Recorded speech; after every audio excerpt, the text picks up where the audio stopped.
Ngayong araw nga mga kamayo ay gagawin na natin yung Poso Negro.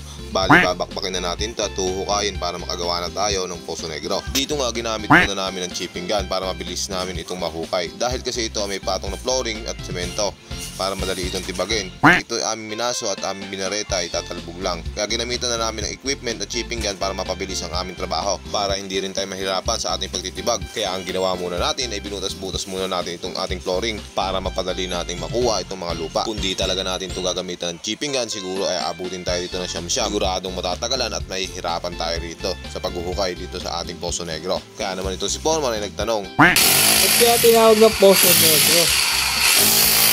Hindi naman negro, ha? Hindi naman negro. nakaka-curious talaga, ba't nga tinawag nga naman ng Poso Negro? Eh hindi naman to negro. Tama nga naman si Foreman. Alam nyo ba itong si Foreman? Iba rin talaga itong magpormahan. Katrabaho na lang kami para pang aakyat ng ligaw. Ibang klase talaga itong si Foreman. Parang si Daniel Padilla lang ang pormahan. Nakapamulsa pa, parang may dudukutin. Iba naman yung hinahawakan. Ito talaga si Foreman pag oras na ng trabaho. Iba na ang kasuotan. Bad boy na ang datingan. Parang si Haring Manggi lang yung type. Yun, at buti na lang medyo malambot yung aming inuhukay kaya hindi kami ganong nahirapan ni Foreman. Buti na lang malamig sa aming pwesto at malambot itong lupa na aming pinaghuhukayan ni Foreman. Talagang nakakangawit lang sa pagbabareta at pagpapala dahil medyo makunat itong lupa mga kamayo. Kaya ngayon mga kamayo, hanggang dito na lang muna ang ating video at nag-iiwan ulit kami dalawa ni Foreman sa inyo na isang kataga.